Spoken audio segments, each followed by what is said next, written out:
they've shown their quality. Obviously, they've immense quality and got that depth in their squad, as they showed when they played us last week. And obviously, they'll bring back some of their main players for tomorrow. And so we know we're up against it. We're going to have to put in a really, really strong performance. And the players can take confidence from Saturday. There are several changes with enforced changes, but certainly the spirit is good in the group, and obviously we'll have to be at our best tomorrow night. We know that. No, okay. You mentioned the changes there. Obviously, Shane Duffy suspended. John Egan didn't travel. So, what are your thoughts in that department, first of all? Yeah, we'll make changes. Obviously, John. Hopefully, John gets good news today himself at home, and Shane. Obviously suspended, nothing we can do with that. So, listen, the team that played Portugal, for example, recently had a back five of Matt Doherty, Seamus Coleman, Johnny Egan, Shane Duffy. So none of them are available. But that's the challenge for ourselves to compensate for that. But we're not unduly concerned, because that's why we've been blooding players, to give us that level of depth. And I feel anyone coming in won't necessarily weaken us, and I think we have a strong squad, and we'll have the capacity to deal with that. And so it is a big challenge for us nonetheless, but one that we're not fearful of. Can you let us know what the news about John Egan is, though, what he's waiting for? The birth of his child. Okay. Today. Right. That's a very good reason not to be in the camp, I guess. Thank you. Yeah. Gavin? Just the injury situation on Michael Obafemi and Chidozie Ogbene, how are they? Yeah, contrasting issues there. I think we think Michael will miss out with his groin injury, and Chidozie, we're hopeful that he can rejoin the squad. His was an impact injury, Chidozie's, in the game last week against the Ukraine.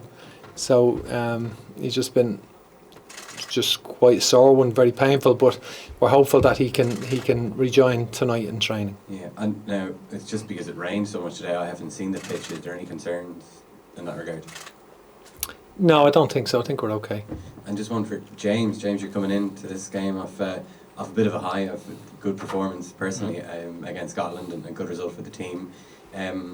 Just what's that like, and are you going to be captain tomorrow? Is that a sign? That's why you're at the press conference? I haven't been told that, so it's I don't know. That's up to the manager, obviously. Yeah, but just coming off the absolutely no chance. I think the chef will get it before I get it. No, just off the back of the Scotland game, obviously the mood in the camp has been lifted massively. 2 games before that wasn't the results that we wanted. We were going to end this camp in confident mood, expecting certainly fancying our chances in the 2 games, and we were disappointed of obviously the results. But Scotland's been a massive lift, and we're looking forward to the game tomorrow now. And if we won, it puts us on 6 points and right back up there in terms of winning the group. Ed Leahy, please. Stephen, how you doing? I suppose since you started taking over the job, there's been a real emphasis on what you do with the ball when in possession. The Scotland game looked like there was a real emphasis on what you do out of possession, and the real I suppose intent to get the ball back as soon as possible. Was that based on some parts of the Ukraine game? Or it was, am I sort of on the right track there?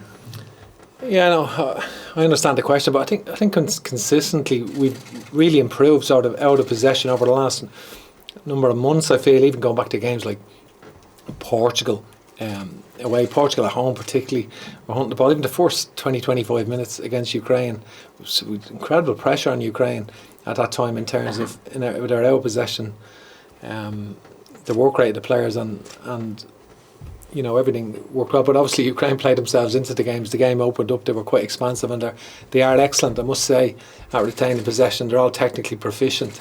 So They make you work for the ball, and but no, I wouldn't say our out possession plan was better than other games, but there was a a referee who allowed the game for flow really helped us on Sunday. Really helped us. The difference between the referee in midweek and the weekend was night and day. Absolutely different sport, nearly. So you couldn't, So I think he allowed the game to flow and allowed you to tackle. So that was certainly, I think, that was helpful.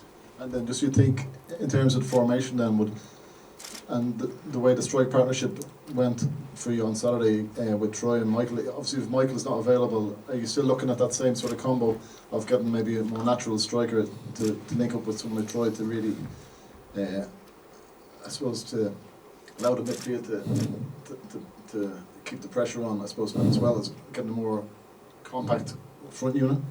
Well, we have to. We've like Ukraine. They can switch from 3-4-2-1 to 4-3-3. Obviously we must have more than one way of playing, and we've two systems that we're trying to improve all the time, and so we're capable of playing either at any time. And you're right, we did alter it the weekend and it was successful, and that's very encouraging.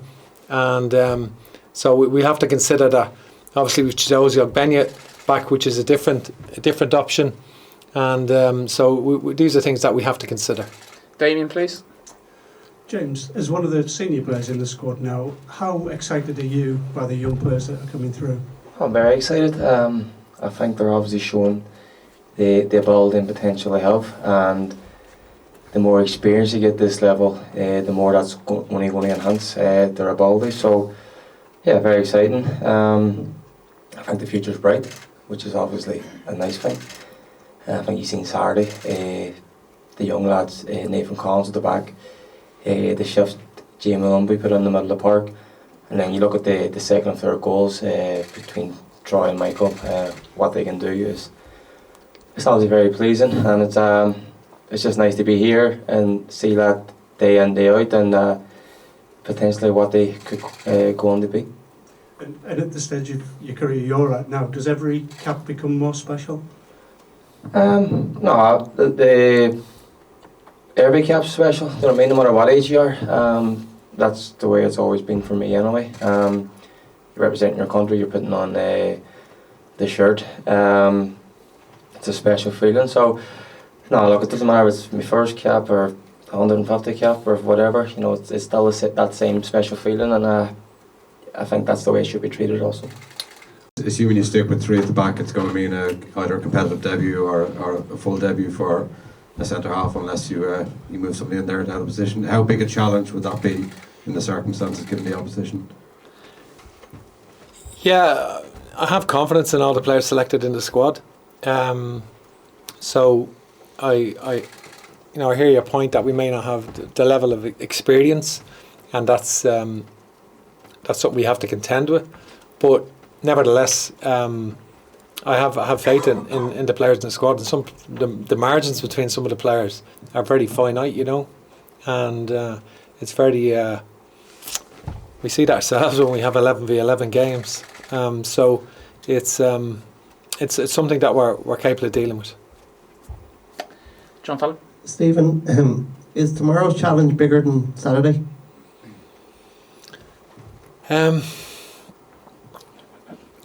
Was sort of Scotland were strong favourites for Saturday because they had been on a tremendous run, apart from getting beaten by Ukraine. They had won a lot of matches over the last 2 years. They've been very, very, very consistent. So that looked a big challenge. Obviously, we're delighted it went our way on the day. Ukraine have got to the quarterfinals of the European Championships, and they have some really good players, and obviously they seem to be, they've been a credit to themselves really, the way they've had to contend with everything that's going on in their country at the moment and the difficulties that they're dealing with. They've been tremendous ambassadors for their country, and so they've been very consistent as well in their performances. So we'll have to be at our best. You're right, missing a few key players. We'll have to rise above that. We have to galvanise collectively and put in a big performance tomorrow night, and make sure that we're ready. Anything for Smarts, please? Just for James, 10 years in the squad now, you're closing in on 100 caps. So just first of all, what were your thoughts when you came in 10 years ago? Where did you think your international career would bring you, and are you going to get to the 100?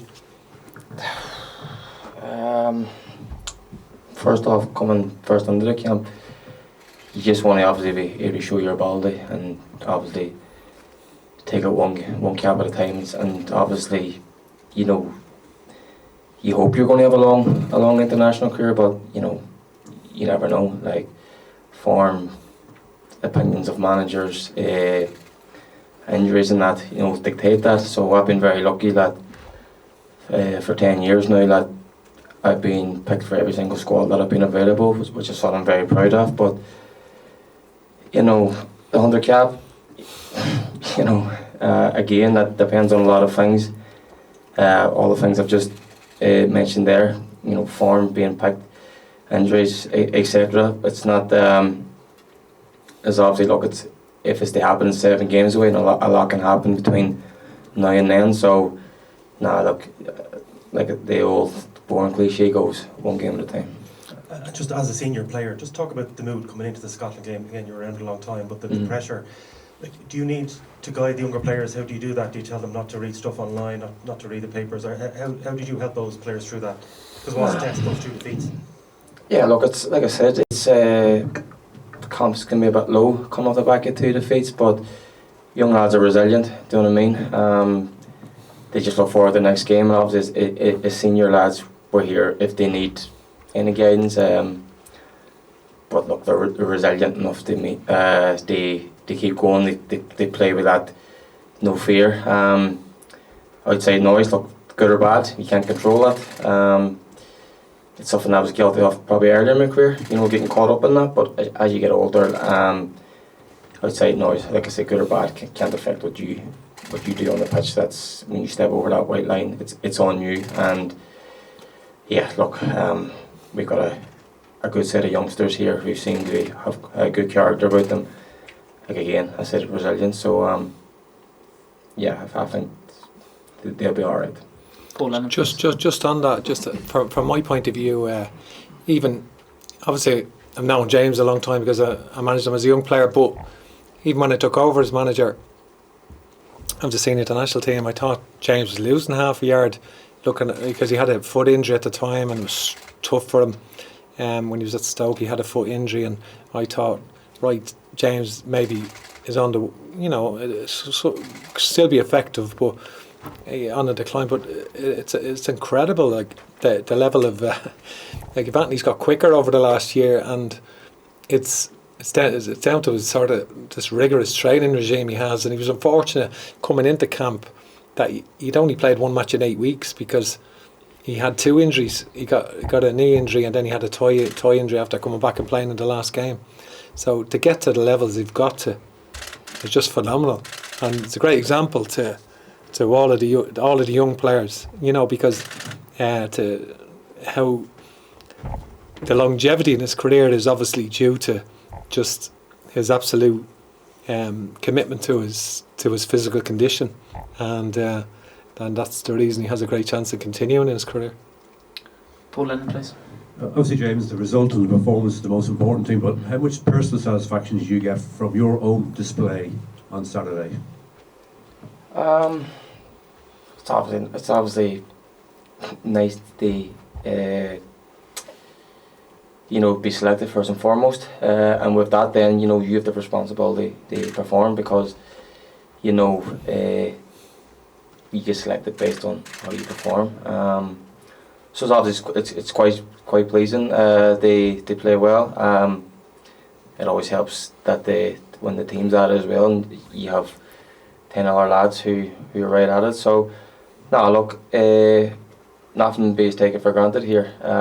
You know, we got a good squad here. Everyone's, you know, chomping at the bit. They get selected, and they're pushing each other day in day out in training when we're here. So No, like it's important obviously when you're given the shirt that you perform and you give yourself the best possible chance to continue that in the next game.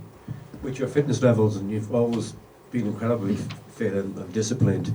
2 years' time, the Euros, is that very much in your thoughts? Do you feel you could keep playing till then? Is that your ambition? Yeah, look, I feel very fit. My body is in good condition. I look after it, and yeah, like I said, I feel fit. I feel as hungry as ever. So yeah, like as long as that's the case, yeah, I'll keep going in a solid ways. Philip Quinn, please. Staying on landmarks, Stephen, 25 games as Irish manager, it's passed pretty quickly.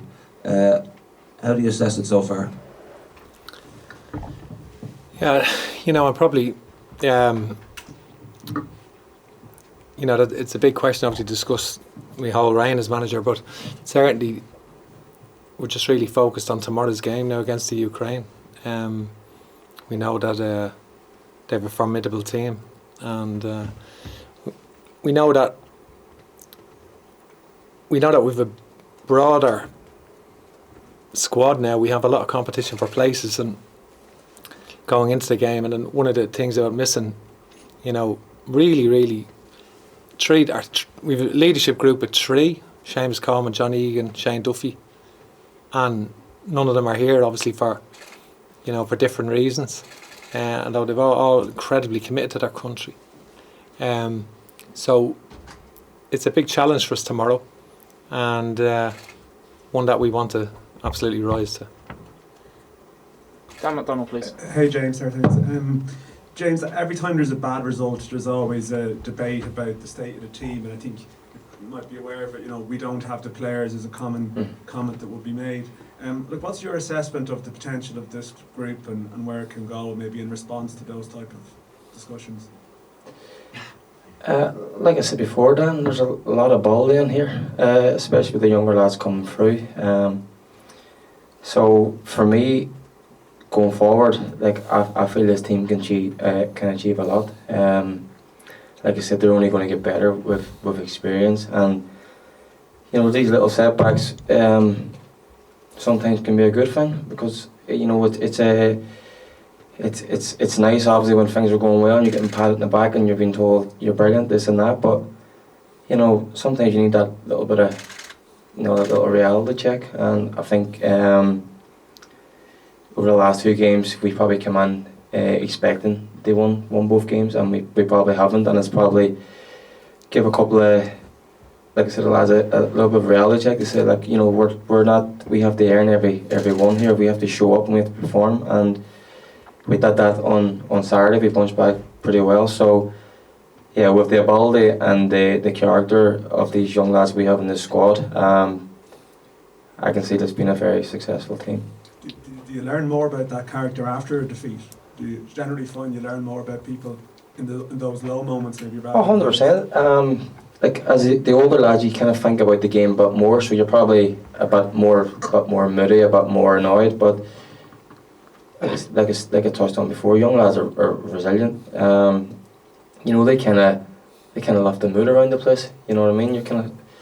They're laughing and joking, and they're just that youthful energy just around the place, and yeah, it just rubs off in the whole camp, and obviously the way we performed Saturday obviously adds to that as well. So the mood's very good in the camp, and we're looking forward to tomorrow night. We'll have Paul Ryan and then Ken early after that. Hi Stephen. I think you mentioned before the Scotland game that John Egan was injured and wouldn't be playing. You might clarify that, and as a result of that, is there any chance that Michael Obafemi, given how important the player is, might make a miraculous recovery by tomorrow? I think in good faith we thought John wasn't going to play, to be honest with you, because not only was he injured and come off, he wasn't in camp. He had to leave to go away for a couple of days for personal reasons. So we didn't think that he was going to play, and he came back late on the night before back to camp. So we were delighted to have him. So that was the situation there. in relation to Michael, it's not my business to tell the opposition, who's fit and who isn't fit, But I would say, obviously he's come off injured on Sunday, so it's just too quick a turnaround. And thanks. Am I right in thinking that James has now taken most of the set pieces, corners and the like? Has that been? I think Josh Cullen was taking one side and James the other. Is James now the principal in that regard? You're taking everything, aren't you? Free kicks, throw-ins, everything. Whatever you give me. Okay. No, I think now obviously it's unusual that Ukraine, for example, Ukraine have 7 left footers in the team, which is amazing. Never come across that. We had 1 the weekend, in James. So these are all factors. But James is a very proficient. I'll always likes to get in the box sometimes as well and try and get on the end of stuff.